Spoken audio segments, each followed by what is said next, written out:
कहते ने मेरा बेटा बीमार हो गया, बुखार बड़ी शिद्दत दा, मैं अस्पताल लैके गया, डॉक्टर ने फौरी तौर पर टेस्ट किए, कहते ने टेस्ट खतरनाक आए।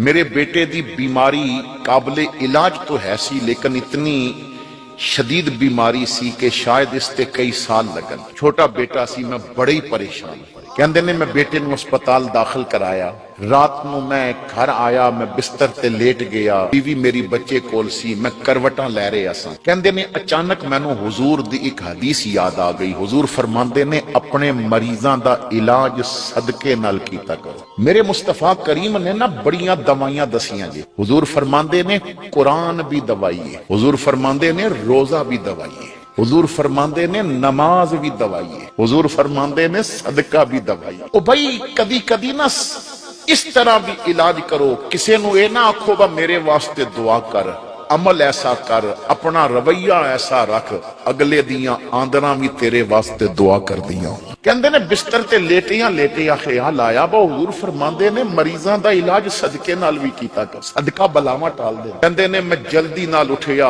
बेटा सी ना मेरा प्यार ही बड़ा सी उस नाल, मैं उठ के ना बाहर निकलिया, मैं किया देखा कोई मजबूर होवे, रात दे वक्त कोई ऐसा गरीब मिल जाए, मैं फौरी सदका करा। सर्दियां दियां रातां सन, देर काफी हो चुकी सी, मैनू किधरे कोई फकीर नहीं मिलिया। मैं वापस आ रहा सा तो घर दे करीब एक जगह ते एक बिल्ली अपने छोटे छोटे बच्चियां नू दुध पिला रही सी, और बिल्ली दा वजूद बड़ा कमजोर नजर आ रही सी, बस दुध ते पिला रही है पर आप भुखी है। कहंदे ने मेरे दिल विच ख्याल आया बंदा कोई नहीं मिलिया, ये भी ते रब दी मखलूक है, इनू भी ते रब नहीं पैदा कीता है। मैं जल्दी नाल घर चला गया, मैं अपना फ्रिज खोलिया, विच गोश्त दियां बोटियां पईयां सन, मैं लैके आया और मैं नीयत कर लई सदके दी, और मैं उस बिल्ली दे सामने रख दी। कहंदे ने बिल्ली ने ना तो गोश्त देखिया, वो भुखी वाकई सी, उन्हें रज के गोश्त खादा। मैं अल्लाह दा शुक्र अदा किया कि मैं किसी दी भुख मिटा दी। मैं घर वापस आ गया, मैं बिस्तर ते लेटिया, मेरी अख लग गई, मैंने ख्वाब देखी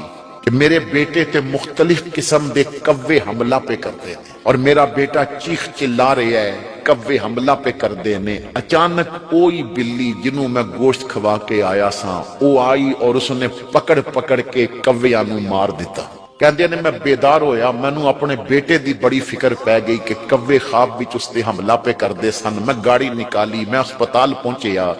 जदों मैं अस्पताल पहुंचया ना तो मेरी बीवी बड़ी मुतमईन सी, चेहरा बड़े इत्मीनान वाला सी। मैनू कहती है कि बेटा तो बड़ा बुखार सी इसनू, लेकिन थोड़ी देर पहले इहदा बुखार भी उतर गया। डॉक्टर भी बड़े मुतमईन ने। सुबह जदों दोबारा टेस्ट होए तो डॉक्टर सर पकड़ के बैठ गए, कहंदे ने समझ नहीं आती जेड़ा कल बीमार सी अज ठीक किवें हो गया, जिदे वजूद विच कल बीमारी दे जरासीम सन, अज उहदे वजूद दे अंदर कोई जरासीम नजर आ ही नहीं रहा। और तू कीता की है? मैं आखिया मैं रब नाल सौदा करके आया। अपने रब और अपने रसूल ते यकीन रखो यार।